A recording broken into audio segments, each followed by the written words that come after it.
Hello friends, कैसे हैं आप सभी लोग। मेरा नाम है आशीष जोशी। पिछली वीडियो में हमने पढ़ा था डिसऑर्डर्स ऑफ लिपिड मेटाबॉलिज्म में। उसके अंडर हमने दो ड्रग पढ़ी थी, दो डिजीज़ पढ़ी थी। पहला हमने पढ़ा था हाइपर कोलेस्ट्रीमिया और दूसरा पढ़ा था एरिथ्रोस्क्लेरोसिस। आज हम पढ़ेंगे उसी के आगे जो है, हम जो डिसऑर्डर है वो पढ़ेंगे जिसका नाम है फैटी लीवर। अब देखिए, ठीक है, काफ़ी इम्पोर्टेंट होने वाला है आज का लेक्चर। इसमें हम आगे ओबेसिटी के बारे में भी पढ़ेंगे, मोटापा कैसे होता है, क्यों होता है, सब कुछ हम अच्छे से पढ़ेंगे इसको, ठीक है। देखिए, फैटी लीवर का जो फिनोमिना है, अब हम बेसिक में आपको इसका कंसेप्ट बता देता हूँ। जनरली क्या होता है, जो हमारा लीवर है, ठीक है, इस तरह का कुछ लीवर होता है, ठीक है। तो ये लीवर कभी भी जो है 5% से ज़्यादा लिपिड जो है इसमें प्रेजेंट नहीं होता है। इसमें जो इसकी रेंज होती है वो कितनी होती है, 5%, ठीक है। और ना ही ये लिपिड को कभी स्टोर करता है जो लीवर है आपका, ठीक है। अगर, अब ध्यान से समझना मैं क्या बोलूँगा, अगर जो फैटी लीवर में क्या होता है, अगर जो लिपिड की कंसंट्रेशन है लिवर में, ठीक है, वो 5% से ज़्यादा हो जाती है, तो ये कंडीशन आती है जिसे हम बोलते हैं फैटी लीवर। अब देखिए मैंने क्या बोला, अगर हमारे लिपिड में हमारे लीवर में जो लिपिड है वो 5% से ज़्यादा हो जाता है, उसका कंसंट्रेशन, किसका कंसंट्रेशन, लिपिड का कंसंट्रेशन, तो उस पर्टिकुलर कंडीशन को, ठीक है, उसे हम बोलते हैं fatty liver, as simple as that, ठीक है। अब भाई इसका कुछ ना कुछ कारण तो होगा, हवा में तो कुछ भी नहीं होता है, ठीक है। इसके दो मुख्य कारण हैं, ठीक है। पहला कारण क्या है, पहले हम एक एक करके मैं कारण को बताता हूँ, उसके बाद उसको थोड़ा सा एक्सप्लेन करता हूँ, ठीक है। देखिए, नोट्स में मैंने आपको लिखा रखे हैं, नोट्स में आपको दे रखे हैं मैंने, ठीक है। अभी मैं आपको सिर्फ जो है बेसिक बता रहा हूँ। देखो क्या होता है, सबसे पहला जो कॉज है उसका, वो है increased synthesis of try acyl glycerol. अब देखिए मैंने क्या बोला, increase synthesis of try acyl glycerol. जब ट्राई एसाइल ग्लिसरॉल की जो स्पेसिफिकली जो सिंथेसिस है वो बढ़ जाती है, तो उस पर्टिकुलर सिचुएशन में जो है आपको फैटी लीवर होने की संभावना रहती है, आपको फैटी लीवर जो है हो जाता है, ठीक है। अब इसमें क्या होता है, सिंथेसिस कैसे इंक्रीज हो जाती है आपकी ट्राइएसाइल ग्लिसरॉल्स की।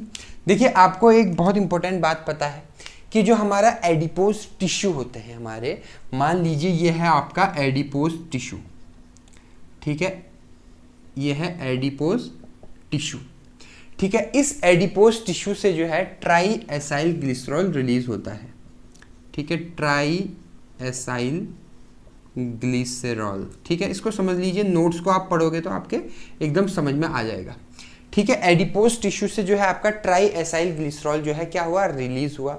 उसके बाद जो फैट है, या इसको इस स्पेसिफिक स्टेप को हम बोलते हैं फैट मोबिलाइजेशन।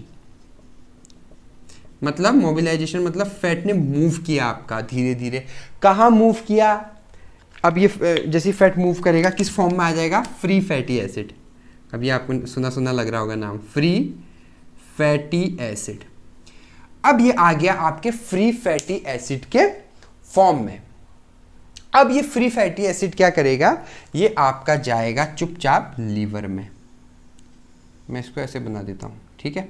ये आपका जाएगा, फ्री फैटी एसिड जाएगा लीवर में, और ये लीवर में जाके क्या करता है, ऑक्सीडेशन करता है। किसके साथ मिलके करता है, ये हमने पढ़ा था ना, ठीक है। ऑक्सीडेशन ऑफ फैटी एसिड में हमने पढ़ा था, beta oxidation of fatty acid में किसके साथ करता है, एसाइल को ए के साथ ये रिएक्ट करता है और ऑक्सीडेशन कर देता है, ठीक है, ऑक्सीडेशन कर देता है। या ये क्या करता है, मान लो ऑक्सीडेशन नहीं कर रहा है, तो अल्टरनेटिव पाथवे क्या है इसका, ये बनाता है इसी के अंदर ट्राई एसाइल ग्लिसरॉल, और ट्राइएसाइल ग्लिसरॉल बनाता रहता है, जिससे जो है फैटी लीवर वाली सिचुएशन आपकी हो जाती है। अगेन बहुत इजी कंसेप्ट है, मैं आपको बता रहा हूँ, ध्यान से समझना। हमने क्या पढ़ा, जो एडिपोज टिश्यू हैं आपके, ठीक है, एडिपोज टिश्यू से जो है ट्राइएसाइल ग्लिसरॉल रिलीज होता है, उसके बाद फैटी एसिड में ये कन्वर्ट होता है और लिवर के अंदर जाता है, एसिटाइल CoA के साथ मिलकर जो है ऑक्सीडेशन करता है और ऑक्सीडेशन करता है। और अल्टरनेटिव पाथवे मान लो अगर ऑक्सीडेशन नहीं कर रहा है तो क्या कर देगा, वो ट्राइएसाइल ग्लिसरॉल में कन्वर्ट हो जाएगा और लीवर को फैट कर देगा, फैटी लीवर वाली सिचुएशन हो जाएगी। अच्छा, इसमें एक बहुत ही खतरनाक चीज यूज होती है जो इसको बहुत ज़्यादा मैनिपुलेट करती है, मतलब इस सिंथेसिस को रोक देती है, उसका नाम है अल्कोहल। तभी बोलते हैं ज़्यादा दारू पीने से लीवर, फैटी लीवर हो जाता है, ठीक है। लीवर का दुश्मन कौन, दारू, शराब, ठीक है। ये दो काम करता है भाई, बहुत इंपॉर्टेंट है, ध्यान से समझना।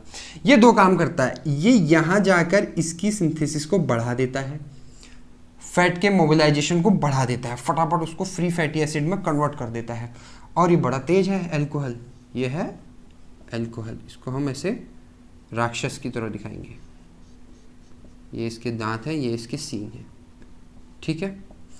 दूसरा ये क्या करता है, यहां तो इसने पॉजिटिव कर दिया, यहां जाकर इस वाली सिचुएशन में इसको नेगेटिव कर देता है। अब ध्यान से समझना, यहां पॉजिटिव कर देगा, यहां की इसको बढ़ा देगा, मतलब ट्राइएसाइल ग्लिसरॉल से फ्री फैटी एसिड फटाफट बनता रहेगा आपका अल्कोहल की प्रेजेंस में।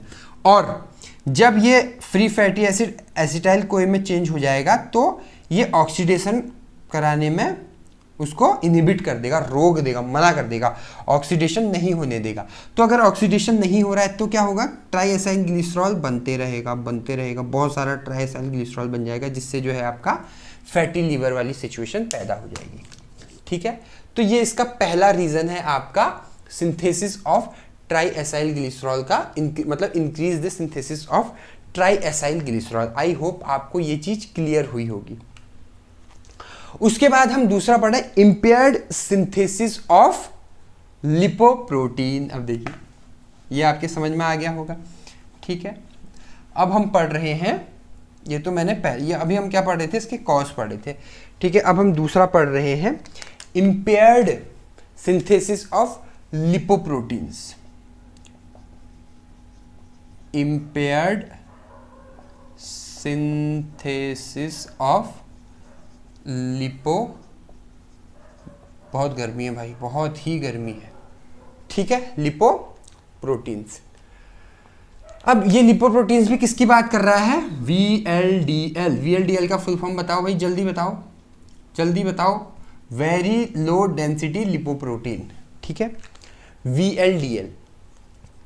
ये क्या करता है, आपका बढ़ा देता है किसकी सिंथेसिस को, वेरी लो डेंसिटी लिपोप्रोटीन की सिंथेसिस को बढ़ा देता है, ठीक है। सिंथेसिस ऑफ VLDL को ये बढ़ा देता है, जिससे जो है कहाँ, लीवर में, जिससे जो है फैटी लीवर हो जाता है आपका, सिंपल, ठीक है। अगर इसका एक एस्पेक्ट में और बताऊं आपको कि उससे क्या क्या हो सकता है, देखो क्यों हो सकता है, इसके क्या क्या रीजन है, ऐसा क्यों हो जाता है। पहला कारण तो ये है कि क्या हो सकता है कि भाई फॉस्फोलिपिड जो आपकी सिंथेसिस है उसमें कुछ डिफेक्ट आ जाए, defect in phospholipid synthesis. Phospholipid क्या होती है, आपने पढ़ा होगा, जो भाई सेल जिसे बनाता है आपका, जिसमें दो आपके फ्री फैटी एसिड होते हैं, ठीक है। ट्राइएसाइल ग्लिसरॉल में 3 होते हैं जैसे, ठीक है, इसमें 2 ही होते हैं आपका, ठीक है। तो ये क्या कर देता है आपका, डिफेक्ट अगर हो जाए फॉस्फोलिपिड की सिंथेसिस में तो ये प्रॉब्लम हो सकती है। अब फेलियर इन द फॉर्मेशन और सिक्रीशन ऑफ लिपोप्रोटीन। अगर लिपोप्रोटीन के फॉर्मेशन में, ठीक है, लिपोप्रोटीन के फॉर्मेशन में या सिक्रीशन में,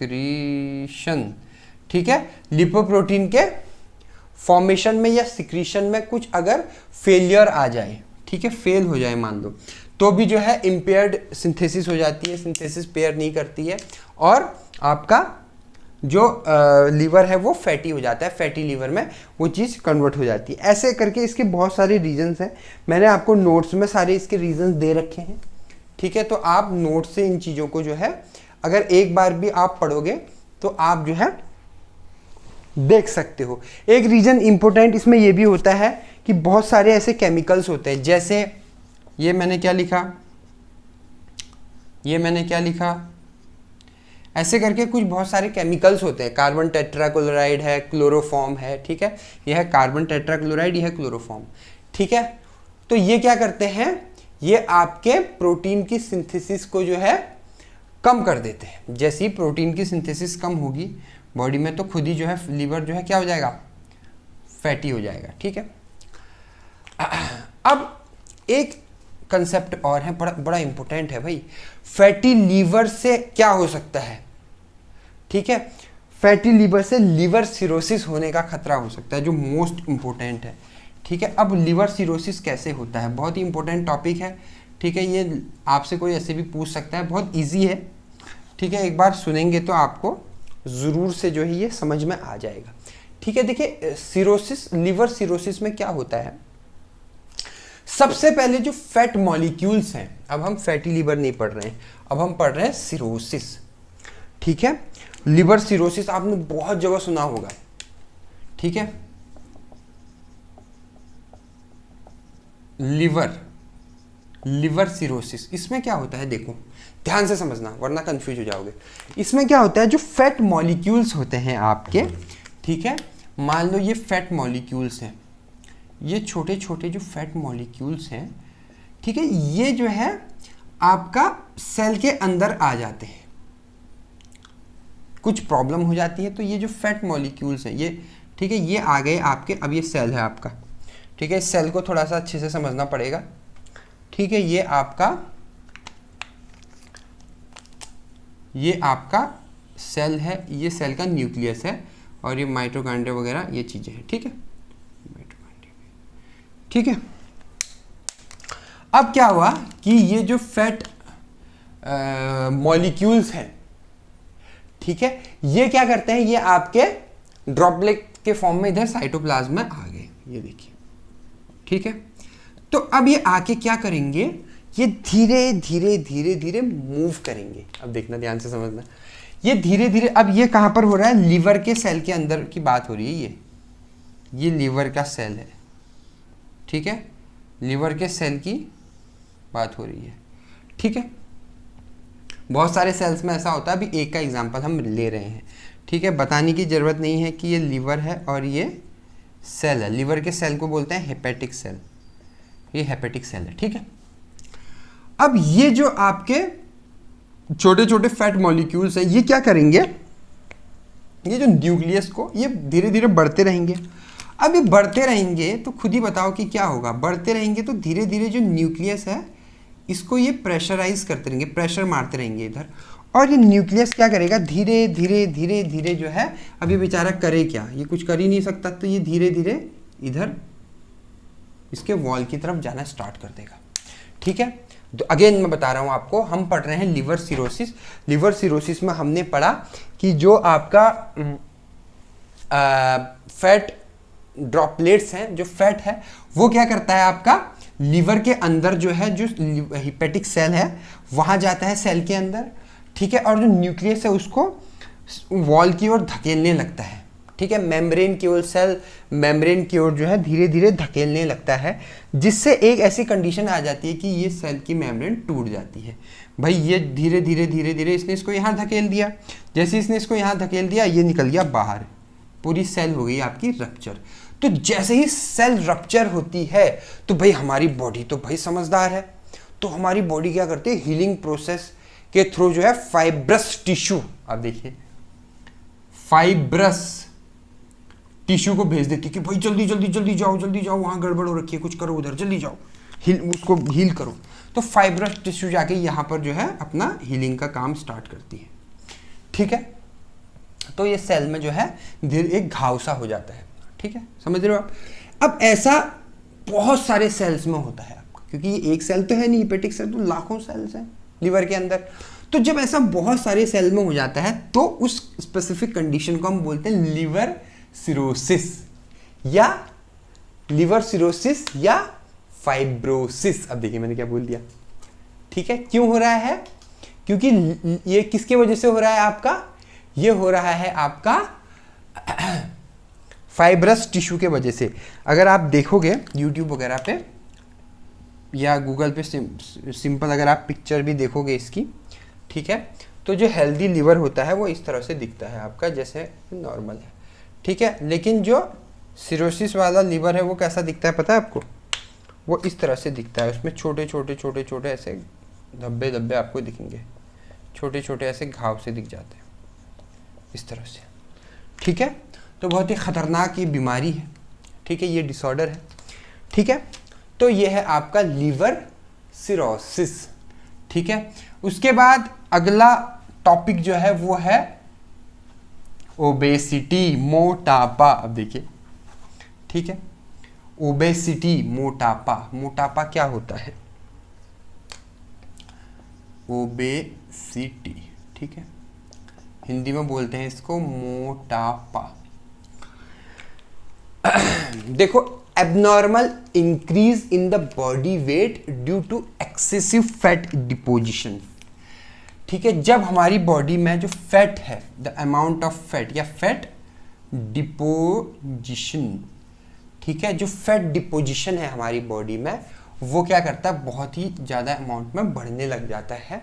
तो उस स्पेसिफिक कंडीशन को हम क्या बोलते हैं? ओबेसिटी बोलते हैं।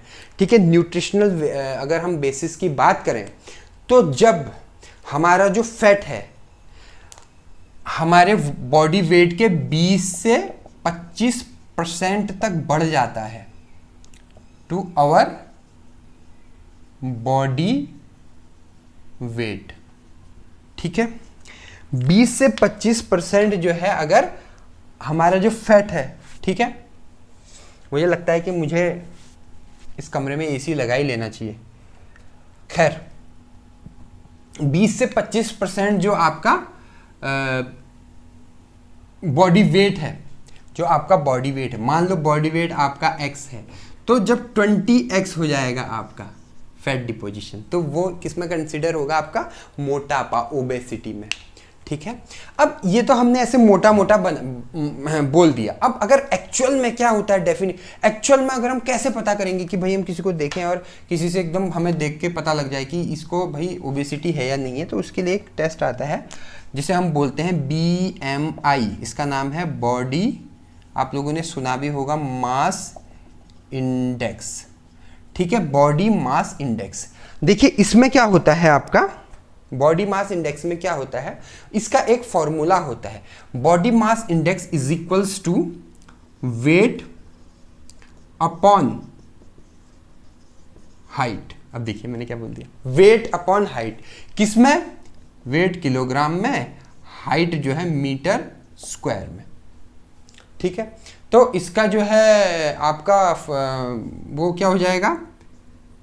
किलोग्राम पर मीटर स्क्वायर, जिसे मात्रक कहते हैं हिंदी में। ठीक है, तो अब इससे जो भी वैल्यू आएगी उसके कुछ ग्रेड हमने दे रखे हैं। जैसे अगर वो वैल्यू वैसे बदलता रहता है, लेकिन मोटा मैं बता रहा हूं, अगर वो वैल्यू 18 से 24 तक आ रही है, जो BMI है आपकी, तो ये क्या है? नॉर्मल है। ठीक है, अगर वो वैल्यू 25 से लेकर 30 तक आ रही है, 25 से 30 तक, तो ये ओवरवेट में आ जाएगा। ठीक है, अगर वो 30 से ज़्यादा आ रही है वो वैल्यू, तो इसे हम बोलेंगे क्लिनिकली ओबेज या क्लिनिकली ओबेसिटी हो गई है उससे। और अगर ये वैल्यू जो है 40 से ज़्यादा आ गई है, देखिए, तो इसको हम बोलेंगे मॉर्बिड ओबेसिटी, मतलब रोग, मॉर्बिड ओबेसिटी। ठीक है, अगेन मैं एक बार रिवाइज करवा रहा हूँ। देखिए हम पढ़ रहे हैं ओबेसिटी। ओबेसिटी मतलब मोटापा। ठीक है, क्या होता है, एक्सेसिव फैट डिपोजिशन हो जाता है 20 से 25% जो है हमारी बॉडी वेट के, जब हमारी बॉडी वेट से 20 से 25% ज़्यादा जब हो जाता है तो उसे हम बोलते हैं ओबेसिटी या मोटापा। ठीक है, अगर हम स्पेसिफिक टर्म की बात करें तो यहाँ पर आता है BMI, बॉडी मास इंडेक्स। इसमें हम क्या करते हैं, वेट अपॉन हाइट को देखते हैं, मेज़र करते हैं और ये कुछ ग्रेड हमें मिलते हैं। इसको तो हम बोलेंगे नॉर्मल रेंज, ये होता है ग्रेड 1, ये ग्रेड 2 और ये ग्रेड 3। ठीक है, 3 ग्रेड होते हैं। ठीक है, अगर 25 से 30 तक है इसका मतलब वो क्या है, ओवर वेट है।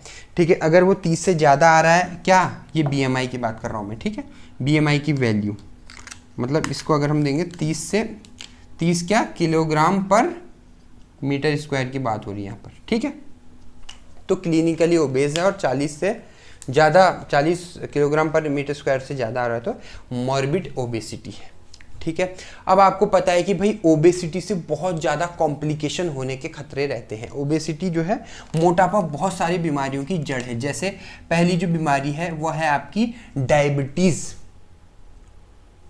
ठीक है, डायबिटीज़ कौन सी वाली, टाइप 2। ठीक है, जिसमें टैबलेट लेनी पड़ती है।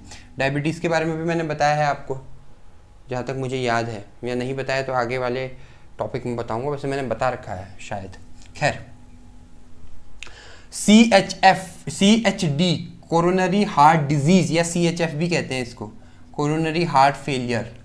ठीक है, इसके बारे में भी हमने बात कर चुके हैं कि जब जो है एरिथ्रोस्क्लेरोसिस प्लेग करी तो बात करी थी पिछले लेक्चर में। ठीक है, हाइपरटेंशन, अब देखिए ये कैसी बीमारी का नाम ले रहा हूँ मैं, हाइपरटेंशन मतलब ब्लड प्रेशर का बढ़ जाना बहुत ज़्यादा।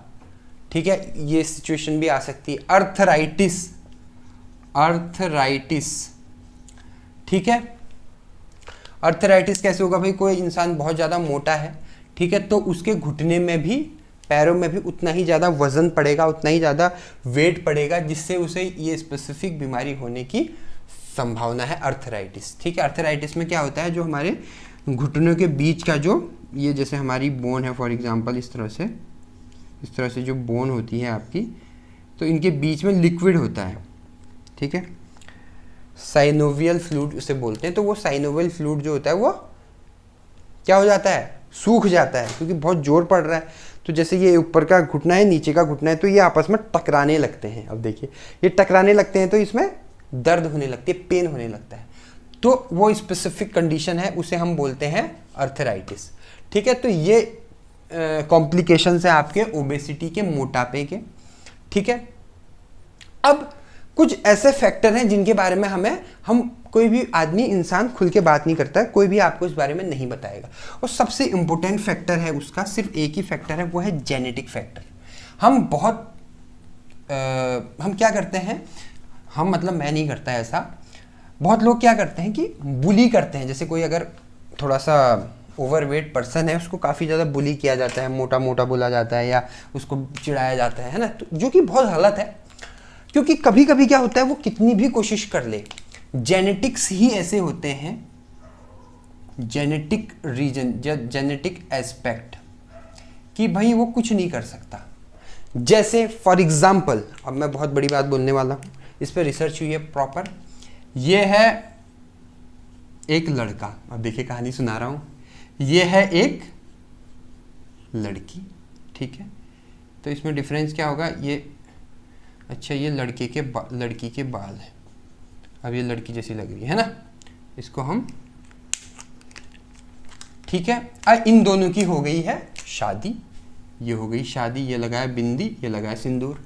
ठीक है, उसके बाद इन दोनों का हुआ बच्चा। अब इत्तेफाक से क्या है, ये दोनों ओबेसिटी के शिकार है, ये भी, इसको भी ओबेसिटी है, इसको भी ओबेसिटी है। अब इन दोनों का विवाह हो चुका है, शादी हो चुकी है, तो जो इनकी औलाद पैदा होगी, जो इनका बच्चा पैदा होगा, ये छोटू सा बच्चा, प्यारा सा बच्चा, 75% चांस है कि वो भी जो है ओबेसिटी का शिकार होगा। अब देखिए कितनी इंपॉर्टेंट बात है। ठीक है, फादर और मदर अगर दोनों ओबेसिटी ओवरवेट के शिकार हैं तो 70% चांसेस हैं कि जो चाइल्ड होगा, जो बच्चा होगा, वो भी ओबेसिटी का शिकार होगा। एक बात तो ये। दूसरी बात ये, बहुत सारे ऐसे जीन होते हैं, बहुत सारे ऐसे हार्मोन्स होते हैं जो क्या करते हैं, आपको रिस्पॉन्सिबल होते हैं किसके लिए, ओबेसिटी के लिए। ठीक है, जैसे वैसे मैं एक एक हार्मोन का नाम नहीं ले रहा हूं। जैसे एक आपकी जीन है ओपी जीन, ओपी नहीं, ओबी। ठीक है, ओबी जीन जो है आपकी, वो क्या करती है, एडिपोज टिश्यू से निकलती है। ठीक है, इस जीन से एक हार्मोन निकलता है जिसका नाम है लेप्टिन, जिसका नाम है लेप्टिन। अब ये लेप्टिन क्या करता है, ये बहुत अच्छा सा एक हार्मोन है, बहुत प्यारा सा हार्मोन है। ये क्या करता है, ये ब्रेन के पास जाता है, ब्रेन को ये सिग्नल देता है। ये हम इसको ब्रेन को बी लिख देते हैं ऐसे। ये है किसी का ब्रेन। ठीक है, ये ब्रेन के पास जैसे ही हमें कुछ खाने का मन करता है तो ये ब्रेन के पास सिग्नल देता है और बोलता है कि भाई, ब्रेन में भी अगर मैं स्पेसिफिकली बात करूं तो हाइपोथैलेमस। ठीक है, हाइपोथैलेमस में जाके उसको ये बार बार सिग्नल भेजता है कि भाई अभी हमारा पेट भरा हुआ है, अभी हमें खाने की ज़रूरत नहीं है। तो बहुत ही स्ट्रॉन्ग ये हार्मोन होता है। तो जैसे ही ये आपके ब्रेन में हाइपोथैलेमस को जो है सिग्नल देता है कि भाई खाना मत खा, अभी खाने की ज़रूरत नहीं है, क्योंकि खाना है बॉडी में, एनर्जी है बॉडी में, क्यों खा रहा है फालतू का।